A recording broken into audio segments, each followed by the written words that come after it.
हवाओं के टकराने से पहाड़ों में सुराख नहीं हुआ करते वीर सिंह, लेकिन फिर भी हमें तुम्हारा यह अंदाज पसंद आया। हमारा वादा रहा कि हम तुम्हें भागने के लिए ऐसा मैदान देंगे कि तुम भागते भागते थक जाओगे, लेकिन मैदान खत्म नहीं होगा। बंद कर दो इन्हें। मुंबई के माहिम थाने में तैनात एक सब इंस्पेक्टर, जिसे हम और आप एक फिल्म स्टार के रूप में बखूबी जानते हैं। जी हाँ, हम बात कर रहे हैं बॉलीवुड के सुपरस्टार राजकुमार की। राजकुमार को हम और आप एक बॉलीवुड सुपरस्टार के रूप में बहुत अच्छे से जानते हैं, लेकिन बहुत कम लोगों को पता होगा कि सुपरस्टार बनने से पहले राजकुमार मुंबई के माहिम थाने में एक सब इंस्पेक्टर की मामूली सी नौकरी किया करते थे, और जिसे हम और आप सब इंस्पेक्टर और एक सुपरस्टार मानते हैं, जिसे हम और आप देखना चाहते थे, जिसे हम और आप पसंद करते थे, उस शख्स ने एक हत्या की थी, जिसे लोगों ने हत्यारे का तमगा दिया तो किसी ने अपराधी कहा तो किसी ने खलनायक कहा। जो असफल हुआ तो लोगों ने उसे खलनायक कहा, उसे इस तरीके से तिरस्कार का सामना करना पड़ा। लोगों ने यहां तक कह दिया कि तुम फिल्मों के लिए बने ही नहीं हो। और उस शख्स ने जब फिल्मों में काम शुरू किया तो मुकद्दर की एक ऐसी इबारत लिखी, एक ऐसा शहंशाह बन बैठा बॉलीवुड का, जिसे लोग आज तक याद करते हैं। जी हां, हम बात कर रहे हैं बॉलीवुड के दिग्गज सुपरस्टार राजकुमार की। राजकुमार की कहानी इतनी दिलचस्प है, इतनी सुनने लायक है, जिसे हर कोई देखेगा, हर कोई समझेगा। इससे पहले कि राजकुमार की इन बातों पर चर्चा करें कि उन्होंने हत्या क्यों की, कैसे हुई, किन परिस्थितियों में वो हत्या हुई, ये सुपरस्टार कैसे बने, इन्होंने सब इंस्पेक्टर की नौकरी छोड़कर बॉलीवुड की तरफ क्यों रुख किया, उससे पहले राजकुमार की शुरुआती जिंदगी के बारे में जानना बेहद जरूरी हो जाता है। 8 अक्टूबर साल 1926 पाकिस्तान के बलूचिस्तान प्रांत में राजकुमार का जन्म हुआ था।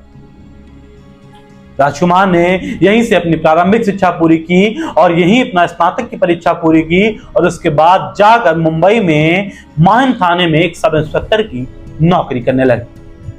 नौकरी ठीक ठाक चल रही थी। राजकुमार के दिमाग में, राजकुमार के जहन में दूर दूर तक कहीं ये नहीं था कि उन्हें बॉलीवुड की तरफ रुख करना है।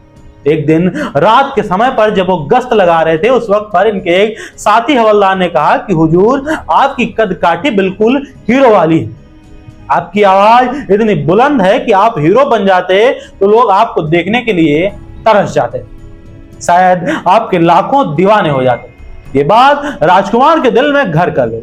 ये बात राजकुमार को भा गई और उनके मन में कहीं ना कहीं ये ख्याल पलने लगा कि मैं भी बॉलीवुड की दुनिया की तरफ रुख कर सकता हूं।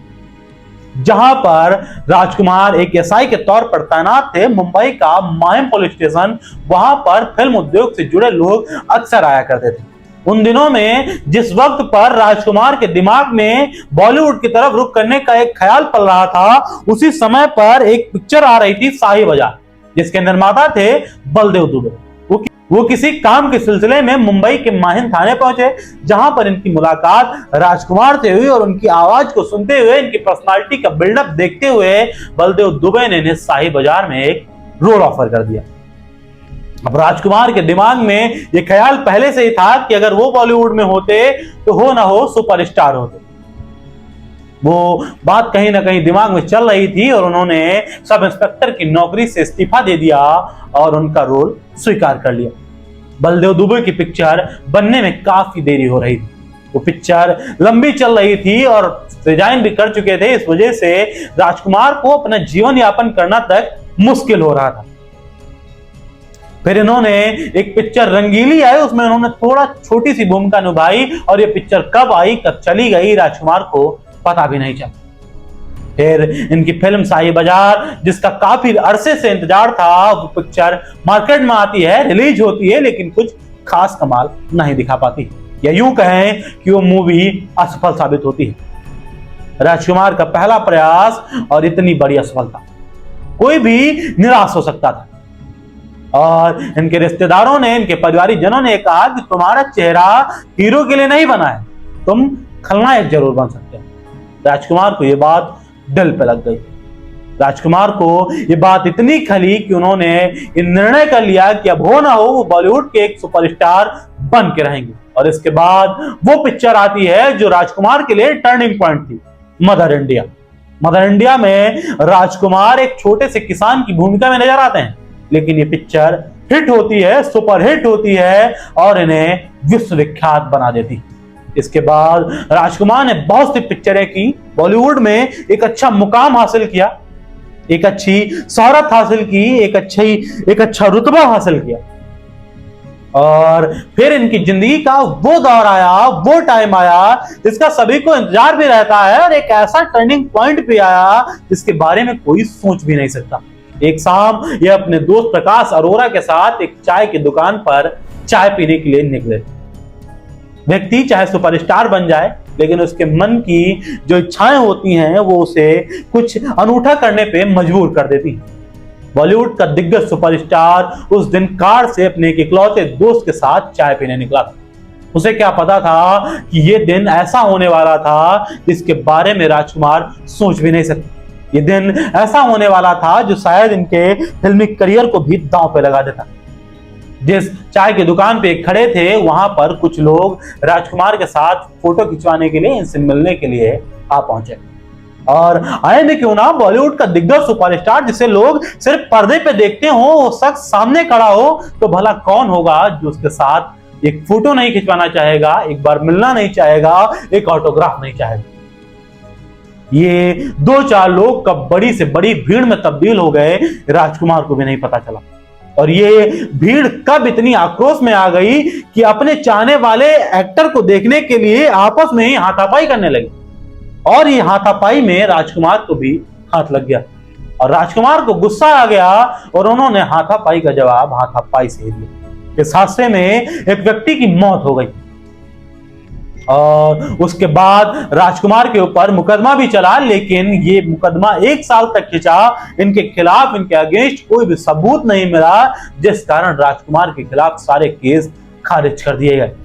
ये राजकुमार की जिंदगी का वो दौर था, वो किस्सा था जिसे बहुत कम लोग जानते हैं, जिसे उस एक्टर ने शायद किसी के साथ शेयर ही नहीं किया था। अब टाइम वो आ चुका था जब ये एक्टर इस संसार को अलविदा करने वाला। नितांत रहने वाले राजकुमार को अब ये पता चल चुका था कि शायद अब उनकी मौत का समय नजदीक आ चुका था, क्योंकि उन्होंने बॉलीवुड में काम किया, एक अच्छा मुकाम हासिल किया, एक अच्छी शोहरत बनाई, एक अच्छा नाम बनाया, अपना करियर स्टेबल किया, अपने परिवार वालों को एक अच्छी जिंदगी दी। और उसके बाद अब शायद इनके दिमाग में एक ख्याल पल रहा था कि अब इनकी मौत नजदीक है। इसलिए उन्होंने अपने बेटे पुरु राजकुमार को बुलाया और कहा कि मेरी मौत की खबर सिर्फ मेरे दोस्त चेतन आनंद को देना और किसी को ना देना, और मेरे अंतिम संस्कार के बाद ही फिल्मी जगत के लोगों को सूचित करना। दरअसल राजकुमार का मानना यह था कि जीना या मरना ये इंसान का पर्सनल मैटर है, ये व्यक्तिगत विषय है, इसे में किसी के हस्तक्षेप की आवश्यकता नहीं।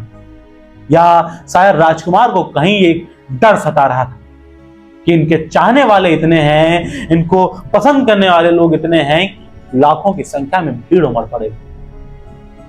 इसलिए उन्होंने कहा कि मेरी मौत के बाद, मेरे अंतिम संस्कार के बाद ही फिल्मी जगत को सूचित करना, और उनके बेटे ने वैसा ही किया।